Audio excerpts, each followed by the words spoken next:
UCF and Cincinnati have both applied for entrance into the Big 12 Conference, per reports.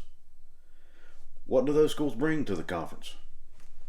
Stay tuned in, and I'll tell you shortly.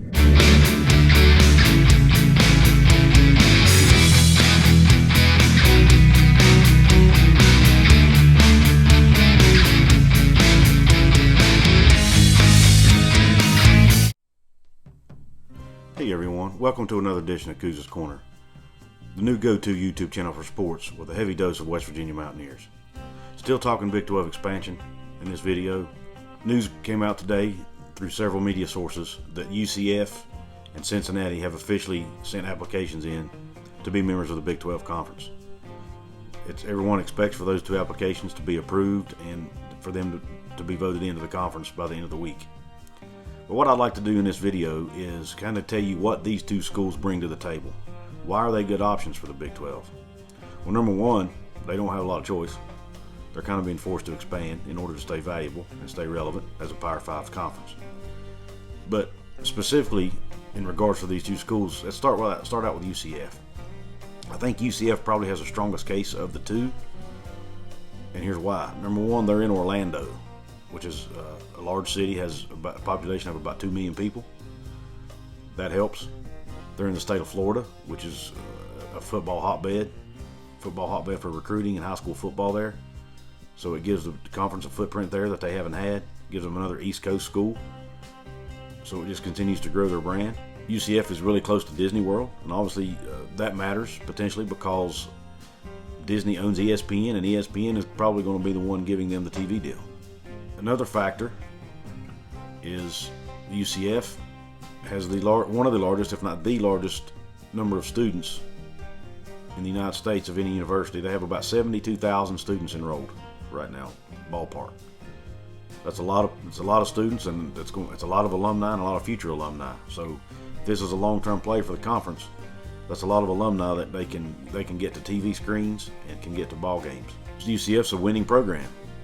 The last 10 years, I didn't count the 2020 season, but the previous 10 years before that, they had a winning percentage of about 66%. That includes a win in the 2018 Peach Bowl where they defeated Auburn. They were undefeated that 2017 season and ended up making it to the Peach Bowl and defeating Auburn. And so they've been really good in recent memory. They're a strong candidate and will make a great addition to the conference, in my opinion. As far as the stadium for Central Florida, their stadium is called the Bounce House. It seats around 45,000 people, which is not huge. It's a little smaller than the other 8 schools that's remaining in the Big 12. The average stadium size for the remaining 8 schools is about 55,000, but it's not a deal breaker. It's 10,000 less seats. Baylor was in the conference for years with less seating than that. I think their old stadium held about 30,000, so that's definitely not a deal breaker. And UCF will bring eyeballs to the TV. Their October 2020 game against Memphis, which ended up being a 1-point victory for Memphis, drew 1.9 million viewers on ABC. Two AAC schools bringing 1.9 million viewers. That matters, especially in today when you're trying to get TV deals done. Now let's move on to Cincinnati. In my opinion, Cincinnati's case is probably not quite as strong as UCF's, but they still have a strong case. Cincinnati's not a huge city. It's a population of about 300,000 people, but it is a decent-sized city, and it is a new market for the Big 12. It's a market they're not in. It's another team closer to the east, or in the east. Cincinnati is, in recent memory, they're again a winning football program. There again, I didn't count the 2020 season in my numbers, but that was one of the best seasons for Cincinnati in their history. They actually played in the Peach Bowl last year and only lost by 3 to Georgia, who many thought was one of the best teams in the country. So they proved that they can compete with the big boys. Their winning percentage over the previous 10 years before last year was 62%. So they're again right there in the 60s, right there with UCF. They also have played in several New Year's Day bowl games. Nippert Stadium, their stadium is small. It only holds about 37,000 people, but there again, not a deal breaker. And once they start getting the Big 12 TV revenue money, which is anticipated to be between $20 and $25 million, they're going to be able to afford to build a bigger stadium. having a small stadium is not necessarily a deal breaker in this case. The Big 12 is focusing on building a strong football conference.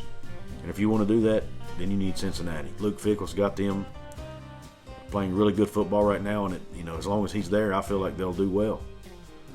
He's a good football coach. West Virginia's got a history with Cincinnati from our days in the Big East. We played them for I think it was about 10 or 11 seasons there that we played them every year. Had some really good football games with them. I wouldn't call them a rival, but they could become a rival if we both stay in the Big 12 together for a long period of time. I think they could become a rival for us, which I think we need right now. So anyway, guys, I hope you liked the video. I ask that you please like and subscribe. If you like my content, smash that like button. Please share my videos and my channel with your friends and your colleagues. Let them know about Couz's Corner, especially if they're West Virginia Mountaineer fans. There again, in the comments, let me know what topics you might want me to cover. I also intend to cover in the next day or two, hopefully do a video covering BYU and Houston, who are the other two candidates reportedly coming into the Big 12. And of course, I'll do my Long Island preview show for West Virginia this weekend, which is West Virginia's opponent for Saturday. Anyway, once again, I appreciate you tuning in. Until next time, peace out.